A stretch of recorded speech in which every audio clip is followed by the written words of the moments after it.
आप माफ कर दीजिए। तो अब ये जो 37 श्लोक है, कहते हैं हम चरणों की धूल के शरण में जाते हैं। आपके जो भक्त जन है ना, उनकी विशेषता है कि वो पृथ्वी नहीं चाहते हैं, स्वर्ग नहीं चाहते हैं, और रसातल का राज्य नहीं चाहते हैं, ब्रह्मा का पद नहीं चाहते हैं, अणिमादि का सिद्धि नहीं चाहते हैं। वे जन्म मृत्यु से छुड़ाने वाले वैराग कैवल्य मोक्ष भी नहीं चाहते। न नाक पृष्ठम स्वर्ग, न सार्वभौमम राज्यम, न पारमेष्ठ्यम ब्रह्मा, न रसाधिपत्यम रसातलादि, जो न योग सिद्धि, न अपुनर्भवम मोक्ष, वांछति यत्पाद रज प्रपन्ना। आपके चरणों के पदरज में जो शरण में जाता है, भक्ति जो करता है, वो आपको कुछ नहीं चाहिए। बहुत सुंदर में उन्होंने स्तुति किया, और पत्नी ने कहा कि प्रणाम करो, तो उन्होंने प्रणाम किया।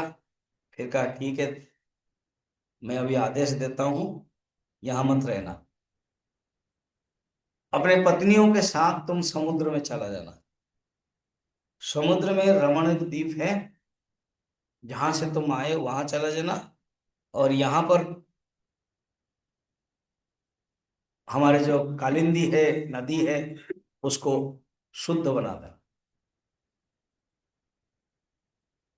तो कहते प्रभु आपको तो पता ही है ना, ना क्या, ना मेरे साथ गरुड़ जी का झगड़ा हुआ था, और वो गरुड़ जी मुझे मार रहा था, इसलिए मैं भागा फिरा हूं। तो परीक्षित बीच में पूछ रहे हैं क्या कहानी, थोड़ा बता दीजिए। बता रहा हूं, पूरी शुरू से कहानी करनी पड़ेगी। कश्यप के अनेक पत्नियां थी, सब पुत्र होते थे। कद्रु सर्पों की माँ, और बिन ये तो मैं पुराण में पढ़ता हूँ, और मुझे याद है 6th क्लास जब मैं पढ़ता था, हमारे गांव के जो जिस साही में है, उस समय पाला था, और जो उड़िया वाले समझ दासा काठिया पाला, एक एक अलग प्रकार के, महाराष्ट्र में भी अलग प्रकार है, उड़ीसा में। वो पाला मैंने देखा था, सुना था। वो एक बार करते तो 4 घंटा तक करते हैं रात में। वो पहले 10-11 बजे आते हैं, वो दूसरे वाले वो कीर्तन करते हैं उनको।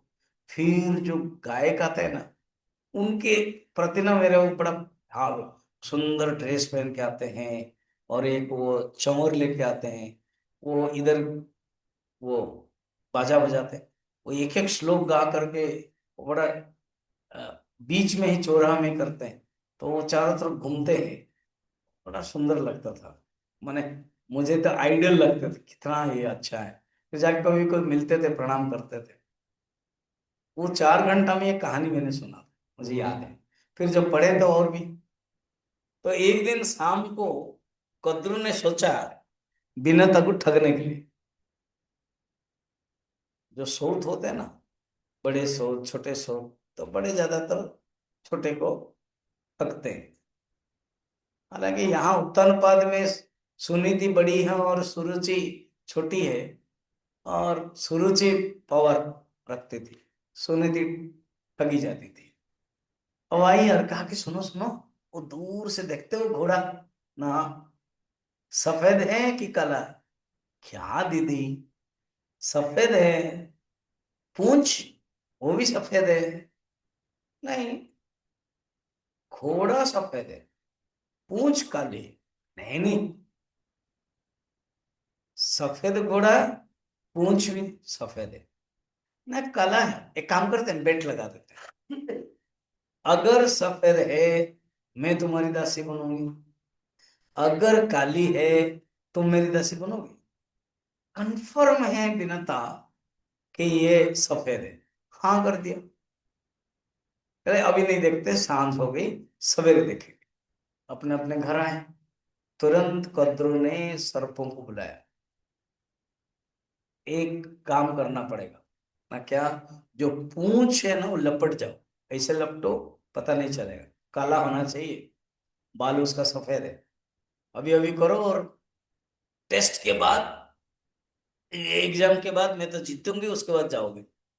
ठीक है। तो नाग लोगों ने ऐसे किया। सवेरे आकर देखा कि पूंछ काली, और दुखी हो गई, और दासी बनी, और बहुत रगड़ाती थी कद्रो, काम कराती थी, ये क्योंकि दासी बन गई। अब अरुण उनका पुत्र हुआ, किनका, विनोदा का। विनोदा अरुण पुत्र होने के बाद ये घटना है। और अरुण तो चले गए थे सारथी बन करके सूर्य के पास। अब गरुड़ जी के लिए इतने 500 साल तक उनको अंडा देकर रहना पड़ा, तो गरुड़ जी आए, देखा कि माँ कद्रू के घर में जाती है, सेवा करती है, उसको अच्छा नहीं लगा। गरुड़ जी पूछा, तो माँ से कहानी सुनी, तो पता चला कि माँ को ठगी गई। ठीक है। अब उसने सब सर्पों को बुलाया, कद्रू को भी बुलाया, कहा कि माँ को मुक्ति करना है, बताओ क्या चाहिए। तो माँ, कद्रू और सर्प मिल करके कहा कि इंद्र से अमृत ले आना, अगर अमृत ले आओगे तो हम छोड़ देंगे। तो पुत्र होने के नाते इंद्र के पास गए, पावरफुल तो थे ही। इंद्र ने मना किया, ये क्या बात है, ना तुम दे दो, उसके बाद मैं उनको जब दूंगा फिर तुम युद्ध करके उनसे झपट लो, कुछ ना कुछ प्लान कर लो, मगर दो। तो ले आए, सचमुच झपट लिया, उनको नहीं मिला सर्पों को। ऐसे तो बिना अमृत से क्या क्या तकलीफ करते हैं मालूम है, सर्प लोग मार देते हैं, काटते हैं, और सर्प मिलेगा तो और किसी को डरेंगे नहीं। मिला नहीं, मगर शत्रुता बढ़ गई। और गरुड़ जी ने भी माँ को जो दासी बनाई थी, उनको बहुत मारने लगे।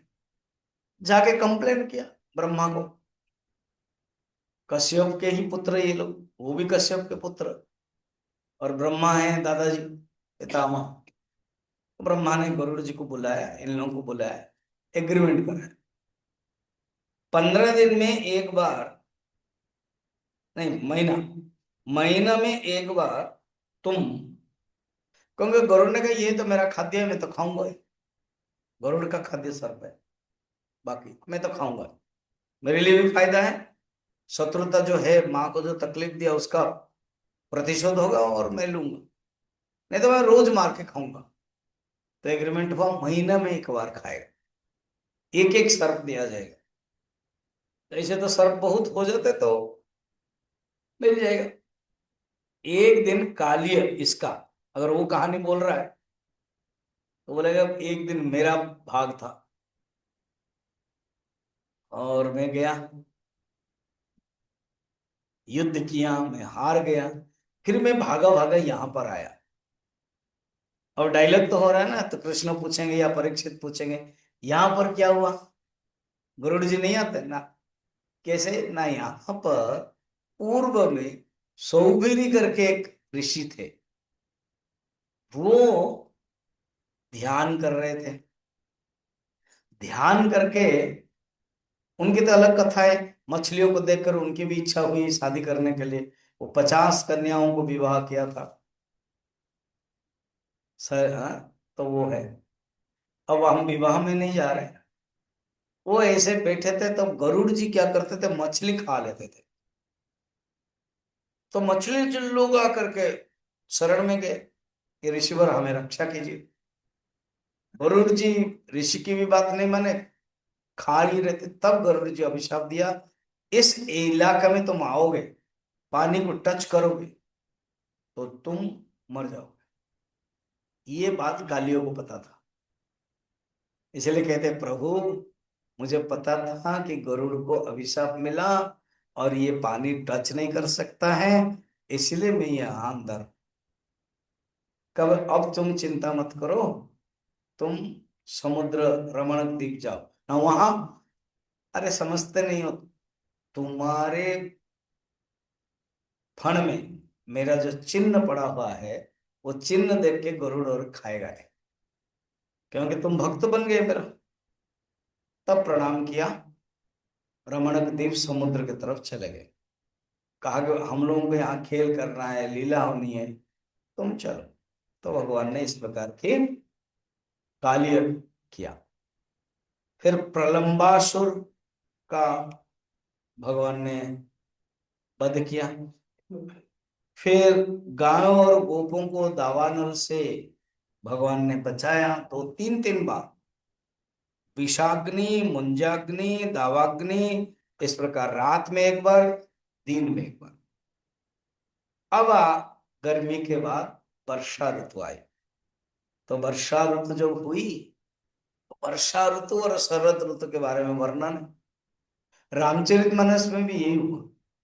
बाली को वध करने के बाद सुग्रीव को राज्य शासन दे दिया लक्ष्मण जी के द्वारा, और कहा कि किष्किंधा का राज्य करो, बारिश के बाद फिर काम करेंगे। तो भगवान ने वर्षा ऋतु वर्णन करते, वाल्मीकि जी भी वर्णन करते हैं, यहाँ पर भी है वर्षा ऋतु। वर्षा खत्म होने के बाद शरद ऋतु। अभी शरद पूर्णिमा गया था ना कुछ दिन के पहले, तो शरद ऋतु हुआ। उस समय गोपियां लोग वेणु गीत गाते हैं। ये बड़ा इंटरेस्टिंग, जो हम श्लोक गा रहे थे ना, यही है, वराहा पीड़म।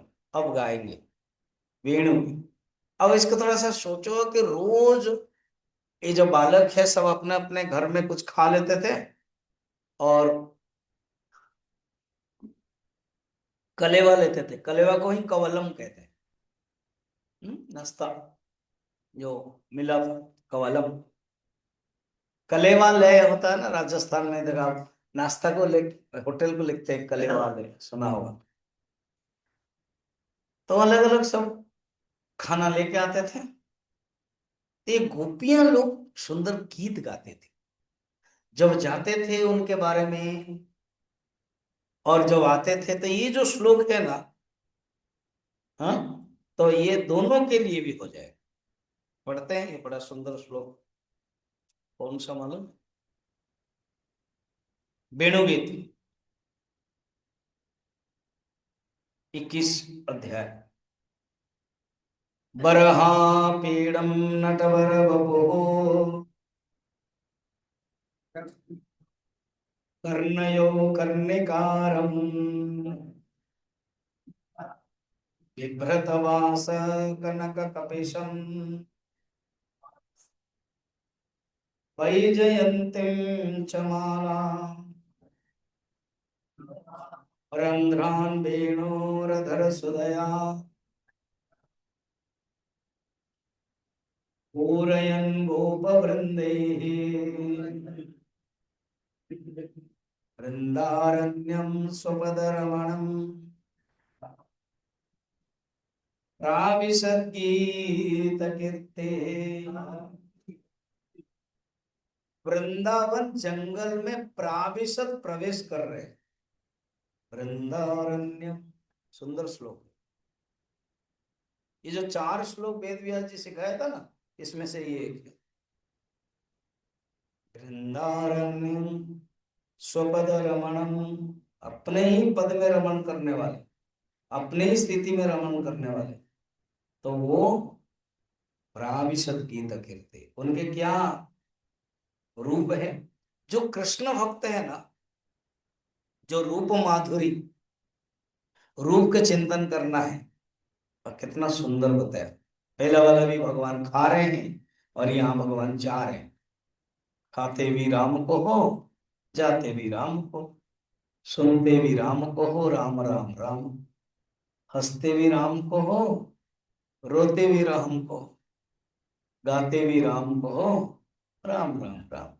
तो ऐसे तो भगवान वृंदावन में प्रवेश करते हैं, और गोपियां लोग कैसे चिंतन करते हैं उनके बारे में। रूप माधुरी, बरहा पीड़म, बहुत ही सुंदर वेश है कृष्ण के। जो मधु कर्ण, नटवर वपु, नटवर वपु के वो एक नाचने वाला लड़का जैसे लग रहा है, श्रेष्ठ नाच, नाचने का।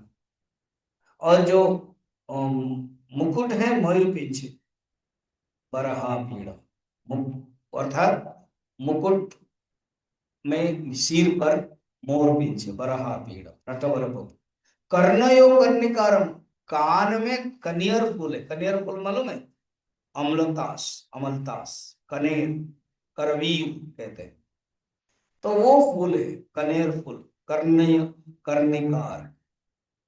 बिभ्रत वास कनक कपिशम, और सुंदर वस्त्र पहने हैं, सुनहला पीतांबर। गले में 5 प्रकार के सुगंधित पुष्प है। कनक कपिशम, कनक कपिशम 5 प्रकार के कनक सुंदर फूल। वैजयंती च माला, 5 प्रकार के पुष्प बनी वैजयंती माला। ठीक। फिर रंध्रान वेणु रधर सुदय, खाते समय वही वेणु को कमर में डाला था। विभ्रत वेणु जठर पटय, अभी मगर बजा रहे बांसुरी। पूरयन गोप वृंदई, वृंद वो वृंदारण्य जंगल में गोप वृंदे के साथ प्रवेश कर रहे हैं। तो जो गोपी लोग हैं ना, वो चिंतन कर रहे हैं, पता है, आपस में बात कर रहे हैं। हम लोगों को मौका मिलता तो क्या करते हैं? हरे हरिद्वार आए हैं, थोड़ा भारत माता मंदिर, शीश मठ चले जाते हैं, वो चले जाते हैं। वो लोग क्या करते हैं ना, भगवान की कथा करते हैं। हम लोग को घूमने की बहिर्मुख की इच्छा है ना। हमारा क्या है, जो अगर कोई देख लिया और हो गया, फिर नेक्स्ट इच्छा नहीं एक जगह। इसलिए घूमने के लिए भी एक जगह पहला जगह सेकंड टाइम नहीं जाते हैं घूमने का। कथा प्रवचन अलग बात है। तो गोपियां कैसे समय बिताती देखना। कहते हैं, अरे सुनो सुनो ना, क्या वेणु गीत में 10 प्रकार के बारे में चिंतन करते हैं। सीरियल अलग अलग है, तो वो मैं गिना देता हूँ। पहले कहते, पता है स्वर्ग के जो अप्सराएं हैं, देवी है, वो कितना भाग्य होती है। नंबर 1, 10 लोगों के बारे में चिंतन करती है। सब लोग कृष्ण को कनेक्ट करके, कि वो लोग दूर से ऊपर से रह करके कृष्ण कैसे चल रहे हैं, कृष्ण कैसे हंस रहे हैं, सब देख रहे हैं। कितने भाग्य है। कृष्ण का प्रति उनकी भावना, आसक्ता। गोपियों के लिए एक श्लोक है, तन तद अनुव्रत चिंतका, अर्थात कृष्ण के साथ उनका मन भी चला जाता था। अनुव्रत, अनुद्रत, अनुद्रत माने पीछे चला जाता। भगवान कृष्ण वृंदावन गए, उनका मन चला गया, केवल शरीर पड़ा हुआ है। तद भाव भावित, जैसे तद अनुद्रुत चेतस, चित्त भाग गया उनके पीछे। ऐसे देवी के बारे में सेकंड कह रहे, गोपी एक दूसरे गोपी के, तुम देखते नहीं हो ना क्या, हरिण का कितना छोटा बच्चा है, वो फुदक फुदक करके दौड़ रहा है। पूर्व अवतार में भी यही इस प्रकार के हरिण हैं। वो मारीच है, हरिण बना था, खुदर फुदर दौड़ रहा था, और राम बाण लेकर के पीछे दौड़े। फिर वो पीछे पीछे मुड़ रहा था। यहाँ तो, वहां तो मारीच था, माया। यहाँ सचमुच हरिण है, सचमुच प्यार करते हैं। तो कृष्ण पकड़ लेते थे, उनको प्यार करते थे। तो ये हरिण कितना भाग्यवान है ना, हमको तो छूने को ही नहीं मिलता है, और वो कृष्ण उनको छू रहे हैं। द्वितीय एक मोर है। मोर तो ऐसे पक्षी, बहुत सुंदर पक्षी है। पता नहीं, हमारे ये जो क्रिकेटर महिला टीम गए थे अभी, किसी ने मोर बना करके पीएम को दिया। पीएम बड़े खुश हुए, तुमने बनाई, ऐसे पूछा। तो शायद मोर, ऐसे तो उनके बागान में, पीएम के बागान में मोर है, वो मोर को खाना भी देते हैं। कभी कभी उनके कमरे में भी आ जाते हैं, जो अलग महल। गाय तो है ही, बछड़े हैं, खुद खिलाते हैं। तो मोर को देख करके कृष्ण और बड़े सुंदर आवाज करते। कभी कभी हमारे पटियाला आश्रम में भी आ जाते हैं मोर। जहां जहां ये पटियाला के अलग अलग सब कॉलोनी है ना, उस कॉलोनी में घूमते हैं। मैं कभी भिक्षा में जाता हूँ तो देखता हूँ मोर, विशेष करके वो भैडसन रोड, डॉक्टर रोड में, और भी अलग अलग जगह पर मोर आ जाते हैं। तो यहाँ जंगल में मोर देखते हैं। गोपियां चिंतन, देखो वो मोर कितना सुंदर है। कृष्ण को देख करके मेघ नो भी हो तो भी वो फैला देते हैं। कान्हा को अच्छा लगता है। फिर कृष्ण को देख करके ऐसे ही धड़ धड़ करते तो उसका गिरता तो कान्हा तुरंत चले जाते हैं। और ऐसे ही तो मोर परमानेंटली उनके पास है, लगा हुआ है, और भी लेके लगाते हैं और अच्छा लगता है। देखो मोर के साथ भगवान का कितना प्यार है। एक कहते देखो ना, वो जो गाय है ना, यहाँ से गाय जाते हैं, यहाँ जब आ जाते हैं सब बंध जाते हैं। दूध के दोहने के चक्कर में हम लोग प्यार नहीं दे पाते हैं, तो वहां कान्हा गाय को संभालते हैं, स्पर्श करते हैं। गाय भी उनको ऐसे करते हैं। बात भी सही है। वो आप रील में कभी कभी देखते हो, एक एक एक लड़की एक्ट्रेस है कि शायद गुजरात के, और देरी में आते तो उसको डांट देती, कहाँ गए थे। वो लोग समझते हैं बातें। फिर वो जाकर उसके गोद में, गाय इतनी बड़ी है और उसके गोद में, ये रील एआई नहीं है, सही है, गोद में जाकर सो जाता है। मैं बात नहीं करूंगी ऐसे करके, वो भी बोलती है। फिर उसको ऐसे ऐसे करते हैं, फिर प्यार करते हैं। सोचो तो, अब भी कलयुग में ऐसे थोड़े से प्यार देते तो होता है। और वहां पर तो भगवान कृष्ण है। इसी की बात तो स्वामी विवेकानंद जी को किसी ने प्रश्न पूछा, कहा कि सुना है कि कृष्ण भगवान है। हाँ। और सुना है कि बांसुरी बजाते थे तो गोपियां गाय सब आ जाते थे। हाँ। ऐसे कैसे संभव है? तो उत्तर देता हूँ। तो कहीं हॉल में, कॉन्फ्रेंस हॉल में, सत्संग हॉल में प्रवचन देते थे, सुंदर बढ़िया से टॉपिक देते थे, कंटिन्यू, बीच में छोड़ देते थे, फिर बाहर निकल आते थे, सब उनके पीछे जाते थे।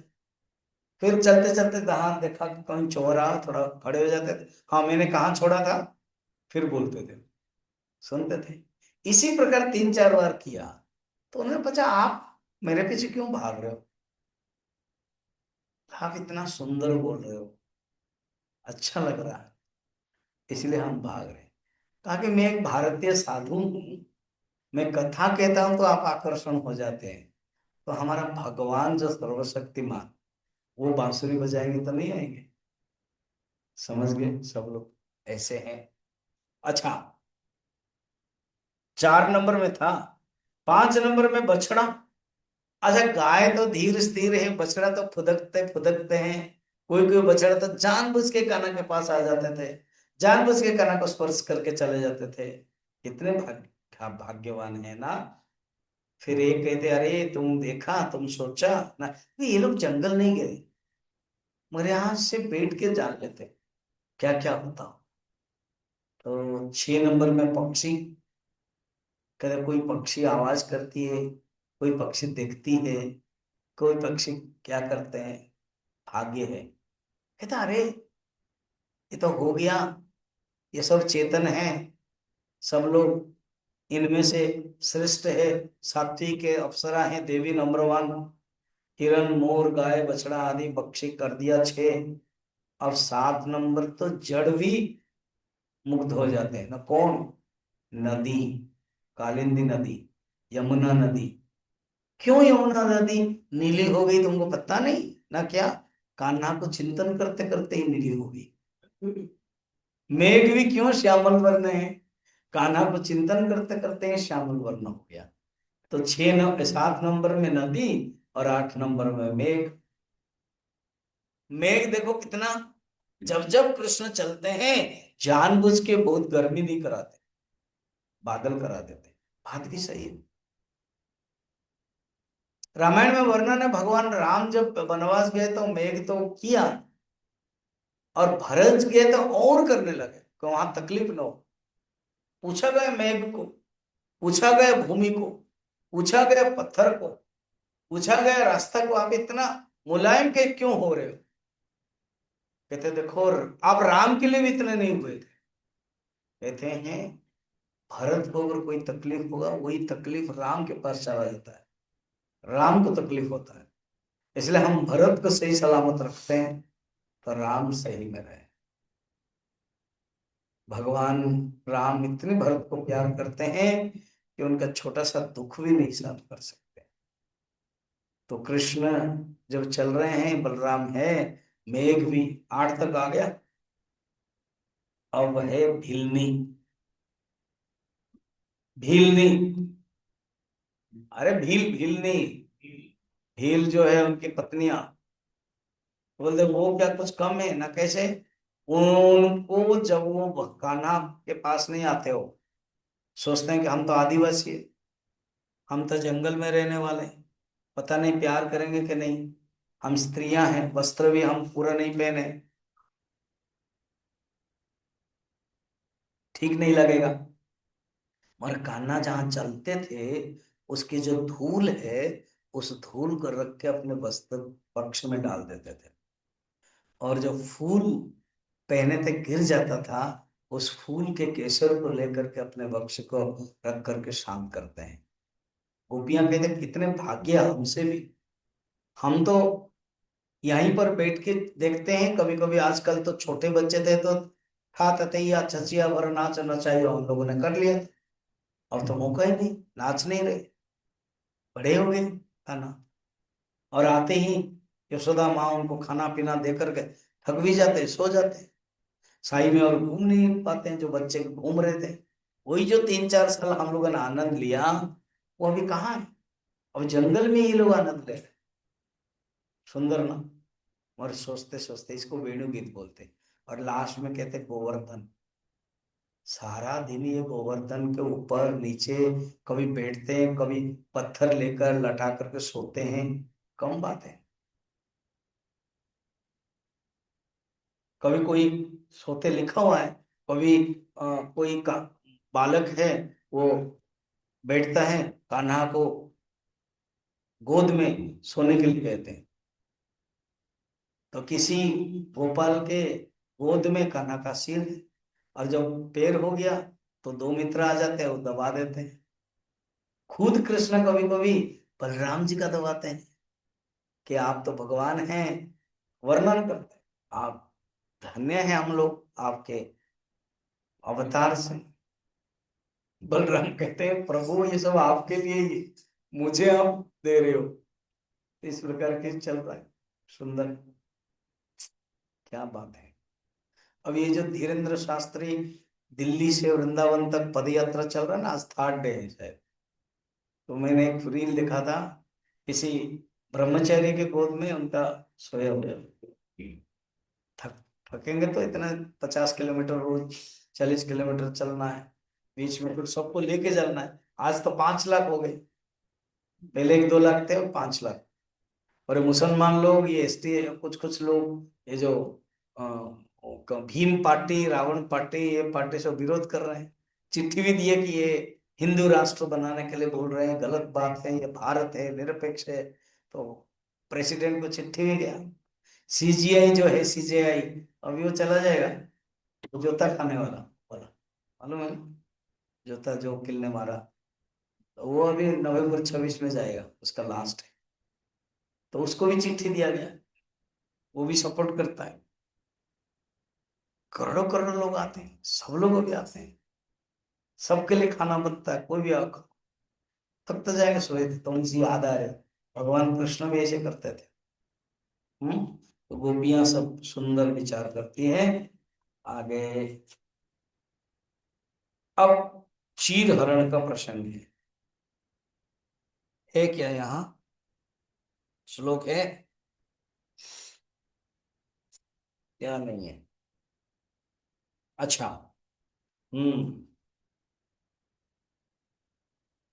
नहीं, श्लोक का भी वो इंद्र वाला है, वो आएगा। अब है हेमंते प्रथमे मासी नंद ब्रज कुमारिका। ये हेमंत ऋतु आ गई, मार्गशीर्ष में कुमारी लोग कात्यायनी व्रत करते हैं। 5 दिन का पंचुक होता है, मालूम है? उड़ीसा में तो होता है, अन्य राज्यों में भी होता है 5 दिन का। कुमारी लोग, स्त्री लोग नदी में जा करके पूजा करते हैं कात्यायनी की, बालू में करते हैं, सब लिखा हुआ है पर सही। हविष्य अन्न खाती थी, कात्यायनी देवी की पूजा करते थे।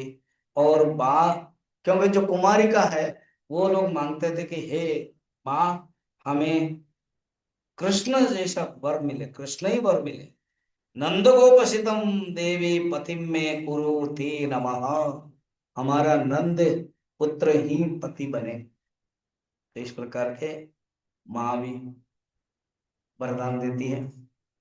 तो उस वरदान को देख करके एक दिन कुमारिका सब स्नान कर रही थी वस्त्र को, और पुत्र मित्र को लेकर के वो वस्त्र सब हरण कर दिया। उन्होंने कहा कि देखो, वस्त्र हमको दे दो, नहीं तो हम नंद बाबा को बोल देंगे। तो वो कथा चलती है। उन्होंने कहा तुम गलती कर रहे हो, उलग्न होकर के पानी में स्नान नहीं करना चाहिए। और छोड़ो, जो हो गया, आके वस्त्र ले लो और पानी को माफी मांगो।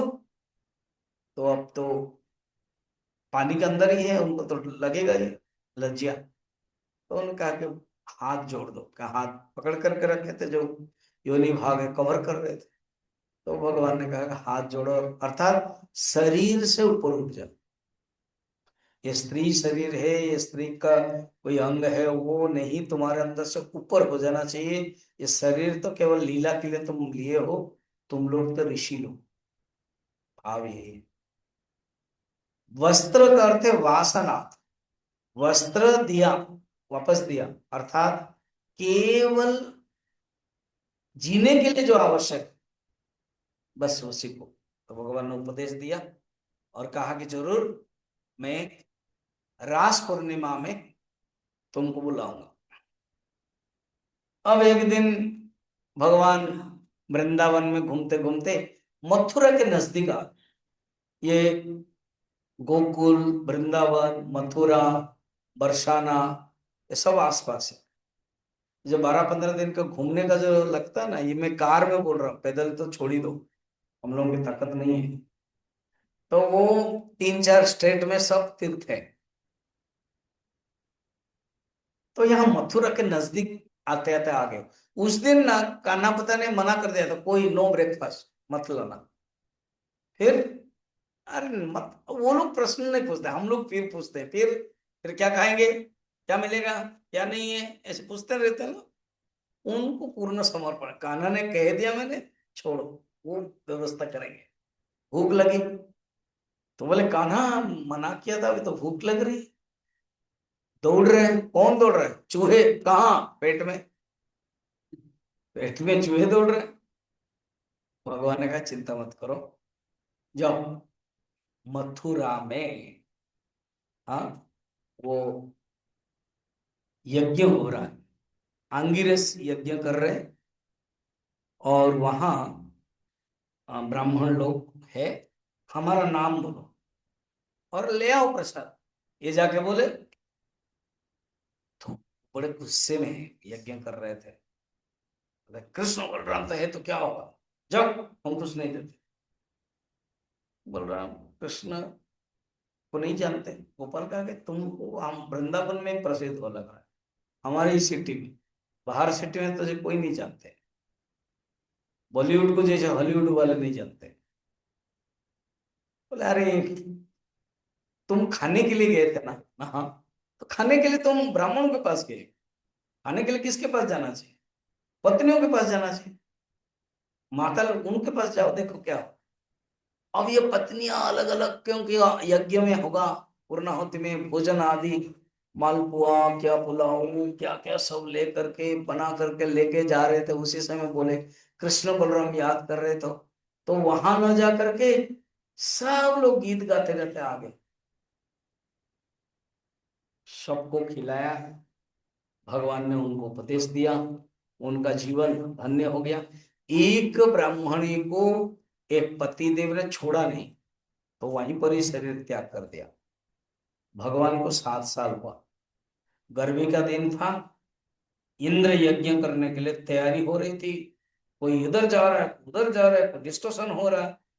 तो नंद माने कृष्ण का बाबा क्या हो रहा है, कोई हलचल एंड भीड़ क्यों, कोई फंक्शन है क्या? हाँ, इंद्र यज्ञ है। वो क्या होता है? इंद्र को पूजा किया जाता है क्योंकि वो बारिश करते हैं, इंद्र को यज्ञ किया जाता है। पर पिताजी बारिश तो वो नहीं करते। देखो भगवान कृष्ण ने बोला बारिश तो होती है इकोलॉजी सिस्टम से। इंग्लिश में इकोलॉजी नहीं है, मगर जो बोल रहे हैं सब वैज्ञानिक। बारिश होती है, मेघ देते हैं, और ये पेड़ पौधे अगर ठीक रखेंगे तो बारिश होगी। जो अभी हम लोगों के सारा पृथ्वी ग्लोबल वार्मिंग हो रहा है, भगवान कृष्ण को पता था। पेड़ पौधे को पूजा करें, गोवर्धन को पूजा करें, क्यों ये इंद्र यज्ञ? बलराम ने भी कहा, कृष्ण ने कहा, सब मान गए। अब क्या हुआ? पूजा करने उन्होंने पूछा कि देखो हम नहीं जानते कैसे पूजा करना ना, बस षोडशोपचार पंडितों को जाएंगे, खाना पीना करेंगे, उनको हम गोवर्धन के पास जाएंगे, पूजा करेंगे, नाच करेंगे, उनको खुशी होगी। और ये प्रत्यक्ष देवता है, इंद्र तो बहुत दूर रहता है। अच्छा ना, सब लोग लेके गए, सैकड़ों भर बैलगाड़ी में लेकर के, सब सज धज होकर के, नए कपड़े पहने हुए हैं, बहुत ही सुंदर जाकर के भगवान जानबूझ के गोवर्धन के अंदर ले गए, और प्रत्यक्ष रूप में गोवर्धन ने स्वीकार किया। जब हाथ बढ़ा करके स्वीकार कर, बाबा बाबा देखो गोवर्धन ले रहे, बाबा देखो गोवर्धन सुगंधी ले रहे, बाबा देखना खाना खा रहे हैं, वही भगवान कृष्ण है सब कुछ। इस प्रकार की लीला हुई। इंद्र को पता चला मेरा यज्ञ ही बंद कर दिया। कौन है ये छोटा सा जो लड़का है कान्हा? तो वो भगवान के महिमा को कभी कभी नहीं जान पाते। उसने क्या किया, सात जो प्रवह निवह आदि सब बुलाया, हाँ, सांवर्तक नामक गण को, जो मेघ देता है उसको बुलाया, बारिश को। 7 दिन तक घोर बारिश होने लगी। जो कुछ लोग नास्तिक लोग थे ना, वो कह रहे हम ही बोल ही रहे थे बंद नहीं होना चाहिए यज्ञ, और इनकी बातें, बच्चे की बात नहीं सुननी चाहिए। कुछ लोग कहते नहीं कुछ जरूर होगा, कान्हा ठीक रखेंगे। बच्चे लोग तो जानते, कहने लगे कान्हा इतने दूर राक्षसों को उद्धार किया, ये भी तुम उद्धार करो ना, चिंता मत करो, सब इकट्ठा हो जाओ पहले। तो सब इकट्ठा हो गए। मैं पर्वत को उठा रहा हूं तो उसके नीचे रहो। भगवान तो अनायास एक अपने कनिष्ठा अंगूठी से ही उठा लिया। 7 दिन 7 रात तक रखे। ये जो बच्चे लोग हैं ना, लीला के दृष्टि कुछ कहा ना, तुझे दुख रहा होगा ना, हम अपना जो लकड़ी है उसको दे, हाँ लगा लगा लगा लगा।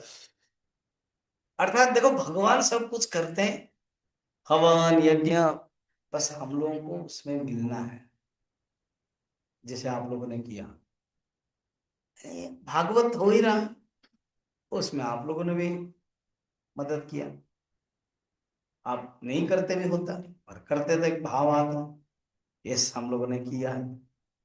तो इस प्रकार के बाद में 7 दिन 7 रात इनको कुछ भी तकलीफ नहीं हुई। इंद्र डर गया, इंद्र आकर के माफी मांगी, स्तुति किया। ये जो स्तुति है ना वो वाला, जो स्तुति पढ़ लेते जो है, नमस्तुभ्यं भगवते पुरुषाय महात्मने वासुदेवाय कृष्णाय सात्वतं पतये नमः। स्तुति किया, अभिषेक किया, सुरभि गाय को ला करके दूध में भगवान का अभिषेक किया, स्तुति किया। इस प्रकार के बातें हुई। भगवान कृष्ण के प्रभाव को सब गांव वासी लोग बात किए। कोई कहता है ये साधारण नंद बाबा के साधारण बेटा नहीं है। फिर नंद बाबा को पूछते हैं तुम कुछ जानते हो तुम्हारे कान्हा के बारे में?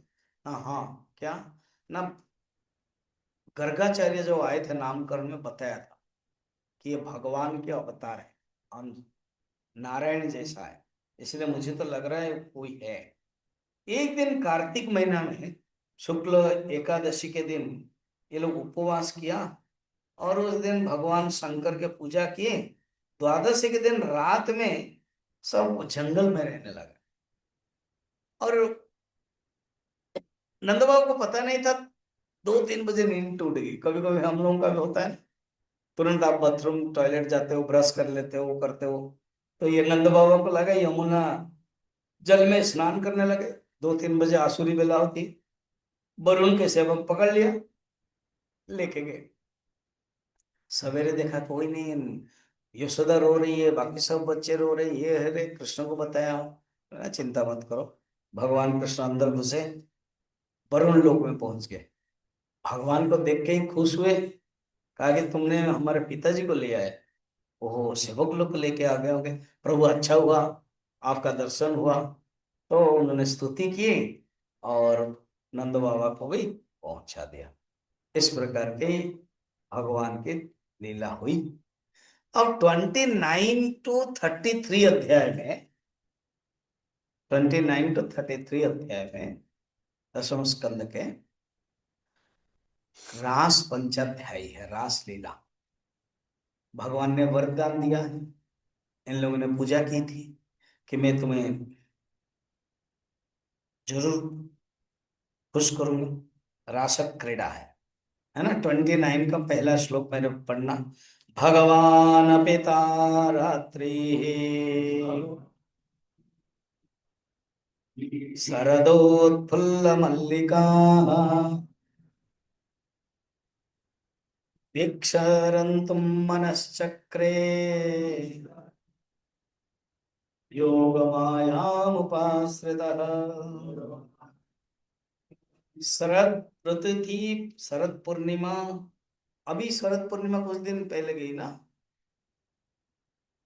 दीपावली के बाद पहले हो गया, लगभग 1 महीना हो गया।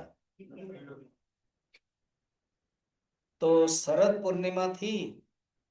चमेली, बेला, सुगंधित फूल महक रहे थे। भगवान ने जो चीर हरण के समय में उनको आशीर्वाद दिया था, संकेत किया था, भगवान ने क्या क्या यही रात्रि सही है करके उन्होंने उस रात्रि को दिव्य बनाया और गोपियां को बुलाने लगे। तो बांसुरी लिया, योग माया उपाश्रिता भिक्ष रंतुम मनश्चक्रे, रमन की इच्छा से, रास क्रीड़ा क्रीड़ा के इच्छा से उन्होंने बांसुरी बजाया। और बांसुरी से बजाया, सब गोपियां लिखा हुआ है। कोई गोपी लिपती थी, कोई गोपी खाना खाती थी, कोई गोपी खाना खिलाती थी, कोई गोपी सांस के तेल लगाती थी, कोई गोपी खुद संवार रही थी तेल, कोई दूध में, क्या क्या सब लिखा हुआ है। और भगवान जब बांसुरी बजाए, सबको लग रहा है हमें बुला रहे हैं। सबका नाम है, लीलावती, पद्मावती, शिखामणि, सेना, सब अपना अपना नाम अनुभव किया। सब छोड़ छाड़ करके चले गए। एक को तो बांध दिया, पतिदेव ने छोड़ा नहीं है, तो अपने ही शरीर वहीं पर त्याग कर दिया, पहुंच गए। कान्हा थोड़ा लीला किया, तुम लोग, हम लोग आए, कितना सुंदर। अच्छा, तुमने तो बुलाया ना, ठीक है, हमने बुलाया। देखो, चांदनी रात, प्रतिफलन 1984 के बाद 85 के समय में हमारे आचार्य जी, हम लोग जब मंदिर में आरती करते थे, तो वो आचार्य जी वॉकिंग करते थे। एक दिन रूम आए, मुझे खबर दिया, लीडर था, मैं तुरंत गया, कभी सुनो, अब सबको बता दो 15 मिनट में सब लोग गेट के पास खड़े रहेंगे। अब इतना ही बता रहे, हम पूछ भी नहीं सकते क्या। अब क्या है, क्यों है, कपड़ा लेना है कि नहीं, पानी लेना है कि नहीं, क्या क्या सब पूछेंगे। कुछ नहीं पूछा, आगे पहुंच गया 15 मिनट। हमारे आचार्य जी आगे चले, चलो। तो जो सिद्ध बड़ी है ना, वो जो नीचे है, वो पहले अभी भी छोटी सी नदी कभी सूख जाती है, कोई बहती है, ओ, तो सुंदर नदी बड़ी थी। वो वॉकिंग करते थे, चकमक हो रहे थे, सूरज चंद्रमा की रात है, छोटे छोटे छोटे जुगनू हैं, वो दिखाने के लिए लेके गए। दिखाया, सचमुच सुंदर है। फिर कह दिया कोई आवाज नहीं करेगा, चुप, अनुभव करो, बैठो, देखो, जब मैं कहूंगा ओम फिर चलना। ऐसे उन्होंने अनुभव कराया, उस दिन पढ़ाया नहीं। जो थोड़ा न पढ़ने वाला को मजा आया, जो पढ़ने वाले का कोर्स खत्म कम हो गया, मानस चल रहा था। ऐसे मैं भी कभी कभी ऐसे ही करता हूँ। उत्तरकाशी में कभी कैंप में हो, कभी एक फैमिली को लेकर के भोजन के बाद चलो गंगा के पास, वहां आनंद लो, चंद्रमा की किरणें। तो भगवान ने दिखाया कि देखो ऐसे ऐसे है, देख ले अभी जाओ। बोले, नहीं हम नहीं जाएंगे, तुमने बुलाया। तो इस प्रकार की बातें हुई, भगवान ने रास लीला की। जब भगवान ने रास लीला किया तो सब गोपियों के अंदर एक अहंकार आ गया कि हम कितने भाग्यवान है ना, भाग्यवती है जो हमारे साथ ही रास लीला किया। ये अहंकार होने के कारण ये लोग रास लीला कर रहे हैं, मदमस्त हो रहे हैं, भगवान अदृश्य हो गए। जब भगवान अदृश्य ढूंढने लगे तो ढूंढ कर जब आते हैं तो देखते हैं, देखो देखो देखो, क्या चार पैर देख रहे हो ना, ये दोनों तो कान्हा का है पक्का, हम जानते हैं। और ये दोनों पता है वो राधिका का है, राधा। यहीं पर ही बस ये लोग संकेत कर रहे हैं, राधा का नाम भागवत में नहीं है, दूसरे पुराणों में है। क्योंकि सुखदेव जी के गुरु का नाम राधा है, वो नहीं चाहते हैं कि मैं गुरु का नाम लूं। एक बार नाम लेके तो 6 महीना मूर्छित में जाएंगे। अब इसको 7 दिन में मुक्त कराना है, इसलिए आराधितो अनया, ऐसे जिसने बहुत आराधना किया उसको लेकर के चले गए, बस इतना ही है। आराधितो अनया, जो आराधना करनी, जो धारा के रूप में भक्ति की धारा है, धारा को उल्टा, राधा धारा धारा धारा धारा, राधा मरा मरा मरा मरा मरा राम, ऐसे है। तो देखा, इसका अर्थ है उसी को लेकर के चले गए, वो भाग्यवती। फिर कहते देखो देखो देखो, वो जब पेड़ एक है, देखो यहाँ जो कान्हा का जो पद चिन्ह है वो दबा हुआ है, कुछ समझ रहे हो ना क्या? ना उन्होंने राधा को सिर पर रखा, क्योंकि शायद राधा चल नहीं पा रही होगी, तो उन्होंने कहा ठीक है मेरे सिर पर रखो। और ये देखो ना यहाँ पर फूल है, तो जरूर वो फूल चाहा निकालने के लिए, तो वो कंधे पर रहा, निकाली होगी। और देखो छोटे छोटे केसर पड़े हैं फूल के, इसका अर्थ यहीं पर ही फूल चुना और फिर आ गया है। देखा क्या? अब देखा कि गिरी हुई है राधा, मूर्छित है, पानी दी, क्या क्या हुआ?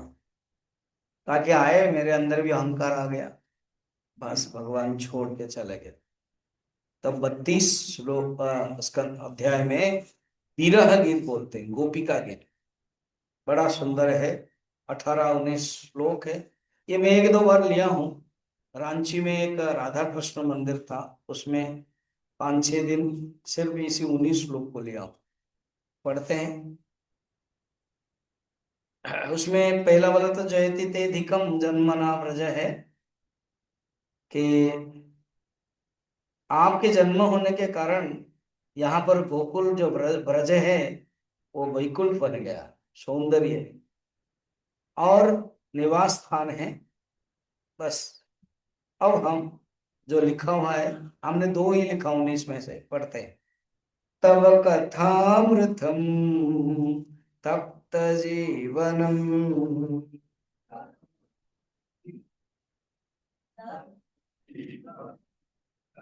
कवि विरेढ़ितम कल्मषापहम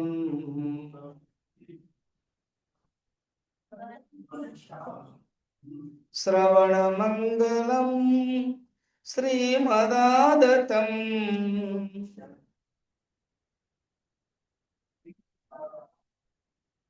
भुवि गृह्णन्ति ते भूरिदा जना।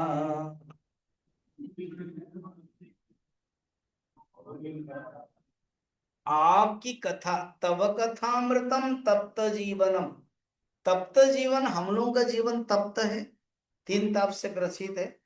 आपकी कथा तो तप्त जीवन को मिटाने वाला है।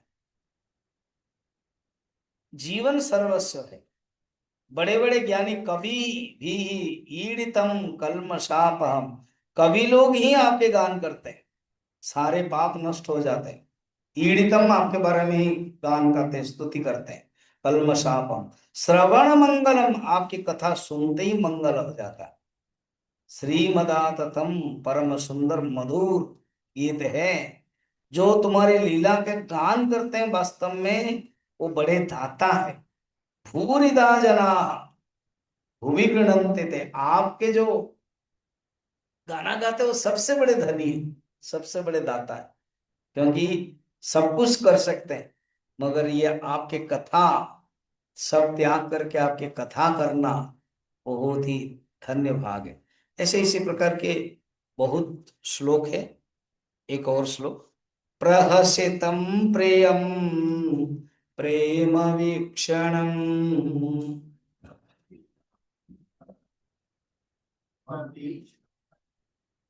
विहरणं च ते ध्यानमङ्गलम्।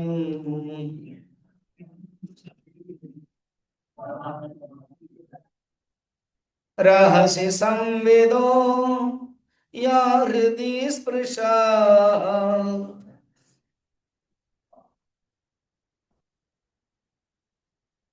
कुहकनो मना क्षोभयन्ते।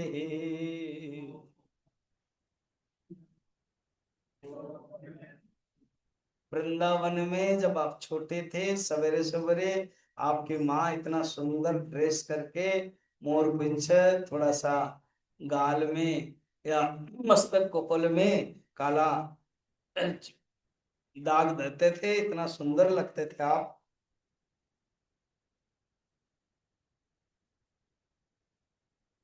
इतने सुंदर आपके क्रीड़ा का ध्यान करके हम लोग आनंद मग्न हो जाते थे।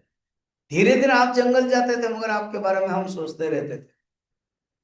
हाँ, उनका ध्यान भी परम मंगल है जो आप मिलते हैं। मगर तुमने एकांत में हृदय स्वर से ठिठोलियां जो की थी, प्रेम की बातें जो कही थी, वो सब याद कर रहे हैं। अब ये सब बातें हम लोग को याद करके मन को क्षुब्ध हो जाता है, और आप आवा हम संभल नहीं पा रहे हैं। और भी स्तुति है, भगवान आ जाते हैं और दृश्य हो जाते हैं। भगवान फिर कहते हैं मैं तुमको बहुत प्यार करता हूँ, गोपियों को सांत्वना देते हैं, महारास करते हैं भगवान। तो महारास, दो दो गोपियों के बीच में कृष्ण, फिर महारास होता है, और जलक क्रीड़ा भी होती है। इसी प्रकार अनेक सारे रात यहाँ रास में रहे, गोपियों को लगा है जैसे एक ही क्षण में खत्म हो गया। अब देखो यहाँ पर पहला दिन भागवत है, ये करते करते 5 दिन हो गया आज, पता नहीं चला। और सिर्फ 2 दिन, तो लीला की दृष्टि से भगवान ये सुदर्शन करके एक राक्षस को, वो विद्याधर रियली, तो उसको मार देते हैं। उन्होंने अंगिरा गोत्र के ऋषि को अपमान किया था, तो अभिशाप मिला था। भगवान उनको भी उद्धार करते हैं, शंखचूड़ को भी भगवान उद्धार करते हैं। तो इस प्रकार के आगे भगवान बड़े हो गए। अब ऐसे सब राक्षस सब मरेंगे, तब तो कंफर्म हो जाएगा कंस को कि ये नंद बाबा है नहीं, ये तो वसुदेव का ही पुत्र है जो मेरा परम शत्रु है। वो पता नहीं, ये लोग ने पता नहीं क्या क्या एक्सचेंज कर दिया, पता नहीं चला। तो कंफर्म हो गया अभी, इसलिए धनुष यज्ञ करेंगे, वो बुलाएंगे। उसने प्लान किया, क्योंकि कृष्ण को तो ऐसे मार नहीं सकते हैं, तो एक मल्ल युद्ध कराएंगे। तो उनको बुलाने का भी मेथड कैसे करना है। ऐसे बुलाएंगे तो नंद बाबा छोड़ेंगे नहीं, वहां पर वो लोग भी सैन्य भी ताकत हो गए इसी साल में, 10-11 साल में। तो मेरे अंडर में रहते हुए वो लोग स्ट्रांग है, उसको युद्ध नहीं कर सकते हैं, कैसे करें। तो अक्रूर को बुलाया, अक्रूर जी आप तो बड़े अच्छे संत हैं, और आपको पता ही है जो कृष्ण है वो वसुदेव का पुत्र है, वहां रह गए, मेरा भांजा है, और धनुष यज्ञ हो रहा है मथुरा में हर साल, तो क्यों ना उनको बुलाया जाए। तो अक्रूर कृष्ण और बलराम को बुलाने के लिए एक दिन आ गए, सवेरे सवेरे पहुंच गए, रथ देखा तो गोपियों को लगा कि कोई तो आया मथुरा से। बाद में पता चला कृष्ण बलराम को लेने के लिए आए, बहुत दुखी है, रोने लगे। फिर पहुंचे, गोपियां रो रही हैं। 39 जो अध्याय है ना, उसको आप पढ़ो। ओहो विधातस्तव न क्वचित् दया, संयोज्य मैत्रा प्रणयेन देहिनः,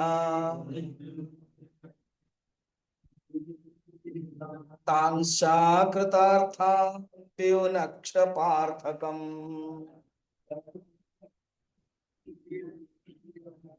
विक्रीडितं ते निर्भकचेष्टितं यथा।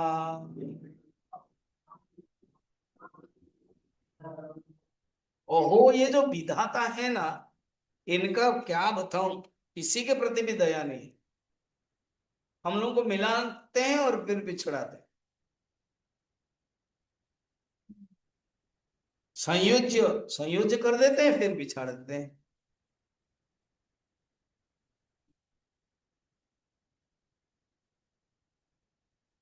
बहुत दुखी हो रहे हैं, कहते हैं ये ठीक नहीं किया।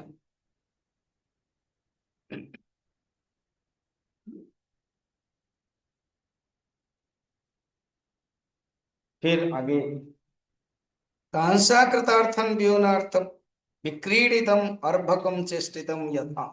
अर्भकम माने बालक, पहले सौहार्द प्रेम दे देते हैं, मिला देते हैं, फिर बिछोड़ देते हैं, तृप्ति भी नहीं हो पाते, व्यर्थ ही अलग अलग कर देते हैं।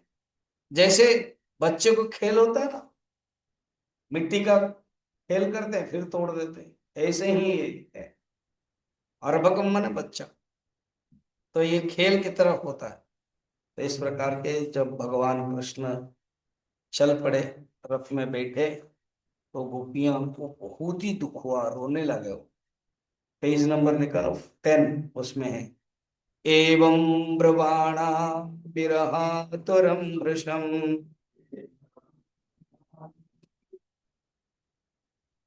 ब्रजस्त्रिय कृष्ण विषक्त मानसाः,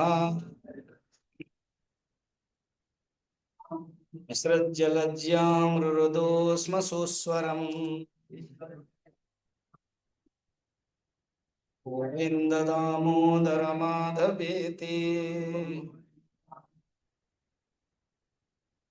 ऐसे रोने लगे, भगवान आए और उनको समझा दिया। तो उसके बाद कहते कि मैं जरूर आऊंगा।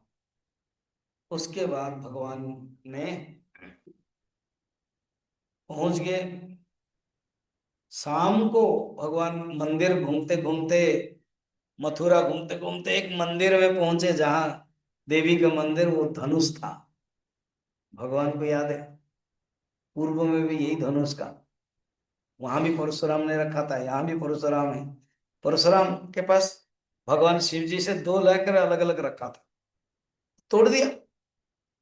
आओ, कंस को लगा रहे को आवाज क्यों आ रही, खबर गया, अब डर गया। नेक्स्ट डे सब कुछ व्यवस्था, पूरा रंग खचाखच भरा हुआ है। समय हो रहा है, मैं डिटेल नहीं बोल रहा हूँ, भरा हुआ है। भगवान कृष्ण आए, कुबलाय पीड़ जो हाथी है उसको शराब पिए कर रखा था, भगवान ने खेल खेल के उसको मार दिया, और दो दांत निकाला, एक भाई को प्रेजेंटेशन दिया, भैया चलो अंदर घुसते हैं। अंदर घुसा, फिर सब कंस देख के डर गया। कृष्ण ने चाणूर, तोसल, शलों को मारा और बलराम ने मुष्टिक और कूट को मारा। मल्लयुद्ध हुआ। उसके बाद कंस ने चिल्लाया, मारो, कृष्ण को मार दो, धड़ को पकड़ो। तो क्यों कोई करेगा, खुद कंस मारने के लिए आया तो वो गिर पड़ा। भगवान ने उसको एक ही लात में छाती पर बैठ गए, पान प्राण हो गए। सब लोग जयकार करने लगे, बोल वृंदावन बिहारी लाल के, बलराम भगवान के। तुरंत कहा कि मैं माँ पिताजी के पास जाऊंगा, उग्रसेन जो दादा है, परदादा है, उनके पास जाऊंगा। वहां गए, वहां मिले, मुक्त किया। माँ खुश हो गई, सब कुछ व्यवस्था हुआ, उग्रसेन को राजा बना दिया। फिर माँ ने कहा, बच्चा तुमने पढ़ाई तो नहीं की। नंद और यशोदा को, नंद को, यशोदा तो नहीं आई थी, नंद को बहुत ही प्रशंसा किया, कितने आप लोगों ने मदद किया।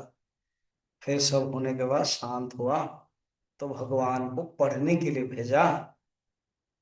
कहाँ? कि गुरुकुल के पास, उज्जैन में। तो भगवान 64 दिन रहे। गुरु दक्षिणा भी दिया माँ ने। गुरु माँ ने कहा कि मेरा बेटा प्रभास क्षेत्र, सोमनाथ प्रभास क्षेत्र में वो समुद्र में चला गया। तो भगवान बलराम गए, समुद्र शंखासुर से मिले, वहां पांचजन्य शंख मिला। फिर यमलोक गए, वहां पर पुत्रों को लेकर के वापस आ गए। पढ़ाई भी कर लिया, खत्म हुआ। उसके बाद भगवान ने उद्धव को भेजते हैं कि गोपियां मुझे याद कर रहे हो, तुम जाना। अब उसी बीच में कुब्जा ने भगवान को चंदन लगाया था, सुंदर हो गए थे। भगवान को उन्होंने घर स्वागत करवाया था। तो भगवान ने कुब्जा और अक्रूर को घर भी गए।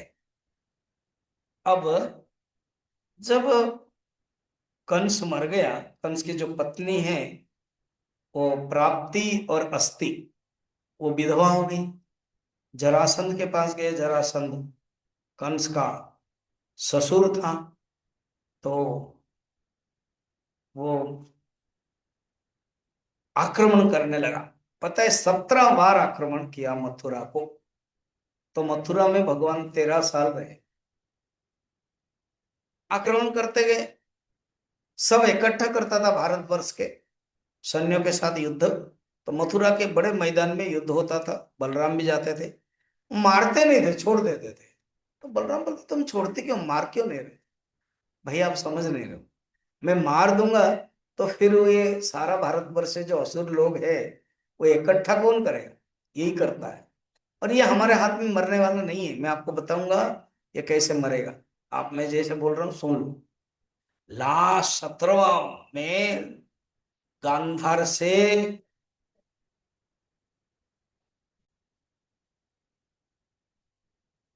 हरिओम, हरिओम, बोल वृंदावन बिहारी लाल के।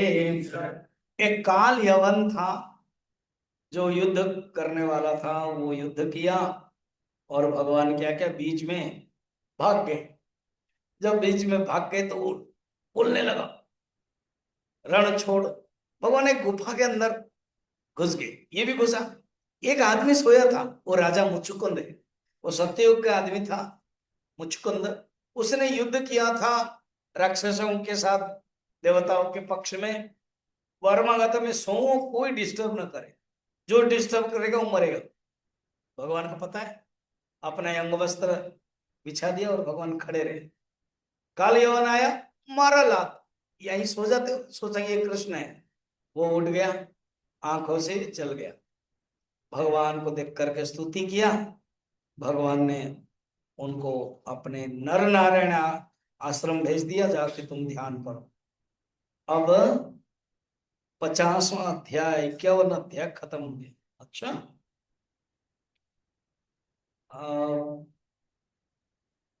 अब क्या हुआ? प्रवर्षण जो पर्वत है उसके ऊपर चढ़े बलराम और रे। तो कहा कि क्या कर रहे हो भैया, यहाँ सब मुश्किल हो रहा है।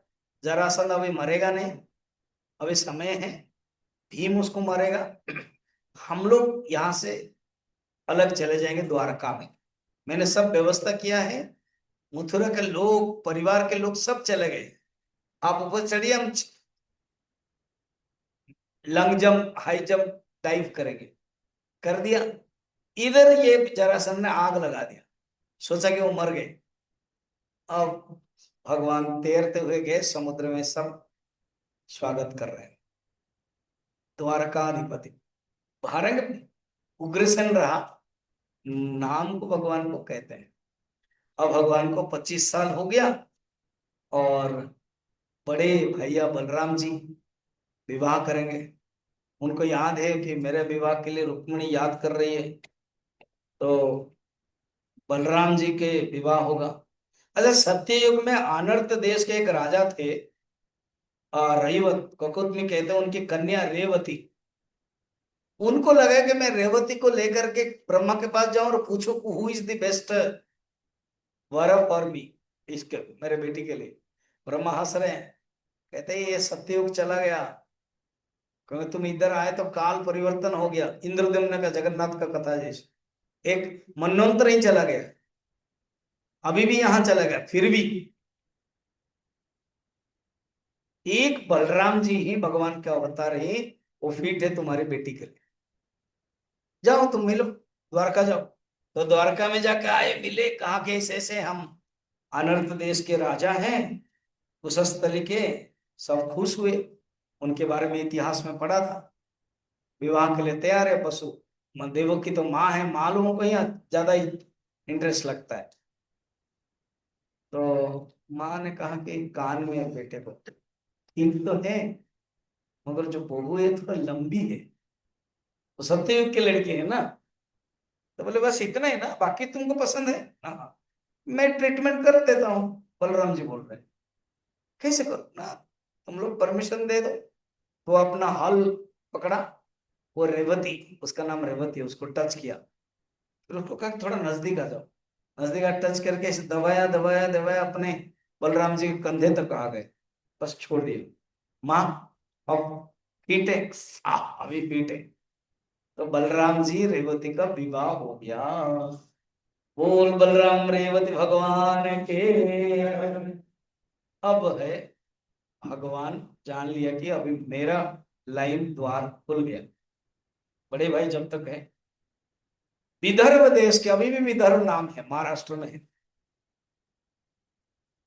विदर्भ देश के राजा भीष्मक, 5 पुत्र है, रुक्मी, रुक्मरथ, रुक्मबाहु, रुक्मकेश, रुक्मबाली, और एक बहन है रुक्मणी, जो लक्ष्मी का अवतार है। वो बचपन से ही पुराणों में, विष्णु पुराण आदि पुराण सुन के विष्णु के अवतार कृष्ण है वो जानते थे पंडितों से, और उनको मन में लक्ष्मी का अवतार है वो मन में समर्पण कर लिया था। और ये जो रुक्मी है ना, वो कृष्ण को बिल्कुल पसंद नहीं करता था। वो शिशुपाल को पसंद करता था कि ये मेरे बने, शिशुपाल ना। तो अब स्वयंवर हुआ, मगर भीष्मक राजा वो चाहते थे बेटी की ही इच्छा से स्वयंवर सबको राजा को दिया, मगर कृष्ण बलराम को, द्वारका को नहीं दिया निमंत्रण। अब रुक्मिणी मुश्किल में पड़ गई। सोचा, एक चिट्ठी दिया, और एक चिट्ठी दिया, 5-6 श्लोक है।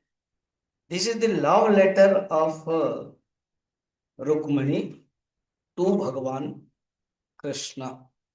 एक ही, आज के 10 श्लोक के, 10 पेज के लास्ट वाला।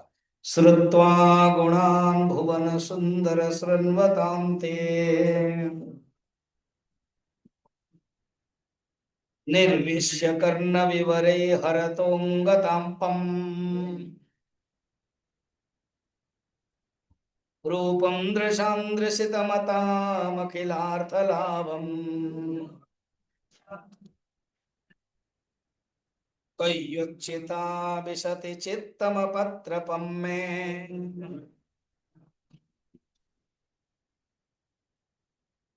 तो प्रभु, पता है मैं आपको क्यों प्यार करती हूँ?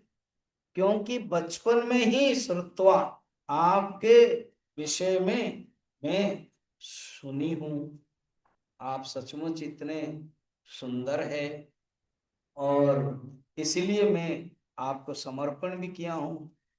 ब्राह्मणों से मैं आपके बारे में सुना हूँ, और सुन करके एक एक अंग में ताप जन्म जन्म की जलन बुझा देते हैं।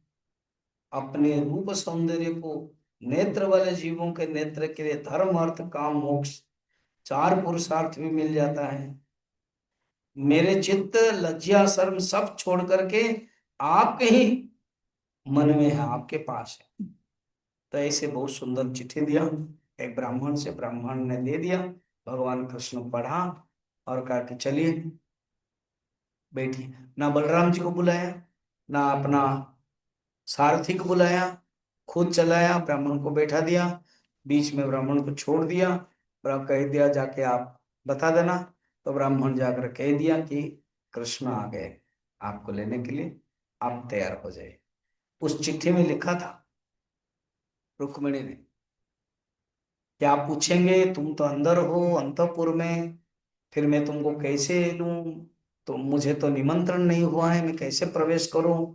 तुम्हारा तो सैन्य लोग तगड़ा है ना प्रभु। उत्तर ये है, शादी के 2-3 दिन पहले हम लोग के रिवाज है मंदिर जाने का, कात्यायनी मंदिर। बस मैं कात्यायनी मंदिर आऊंगी, पूजा करूंगी। जब मैं बाहर आऊं, आप तो सर्व समर्थ है, मुझे हरण कर लीजिए। खुद ही बोल रही है, तो चिट्ठी में था, भगवान ने किया। और सचमुच जो वो बाहर आ गई, भगवान पता नहीं कहाँ से आए और हाथ बढ़ाया। रुक्मिणी तो रेडी थी, चल पड़े। सब लोग बोल रहे "अरे, चला गए, चली गई, चली गई, हरण कर लिया, कर लिया, कर लिया"। और चिल्ला रहे, चिल्लाने से क्या होगा? कोई भाला मारा, कोई खड़ग मारा, भगवान का तो रथ उड़ने लगा। फिर उसके बाद जब नीचे आए, खबर मिला तो रुक्मिणी गुस्सा हुआ, पीछा किया। तो रुक्मिणी को भी मारने के लिए तो बलराम देखा, बलराम सवेरे सवेरे देखा कि रथ कहाँ है। दारुक का हमको पता नहीं, दारुक माने सारथी, हमको खबर नहीं दिया। कोई एक ब्राह्मण आया था। बलराम जी जान लिए सैन्य को लेकर के आए, कुछ ना कुछ गड़बड़ होने वाला है। और रुक्मिणी का विवाह था, उनको पता था। तो देखा कि युद्ध हो रहा है, उन्होंने भी परास्त किया। रुक्मिणी को मार रहे थे, रुक्मिणी रो रही थी। तो बलराम ने कहा कृष्ण देखो, रुक्मिणी की अवस्था देखो, भाई विवाह और भाई को मार छोड़ दो। भगवान ने मूछ आदि काट के छोड़ दिया। उसने राजधानी ले गए, रुक्मिणी को लेकर के आए, ब्राह्मणों को बताया, सुंदर के रूप में भगवान और रुक्मिणी का विवाह हुआ। बोल कृष्ण बलराम भगवान के, रुक्मिणी विवाह के। हुआ मंत्रोच्चारण।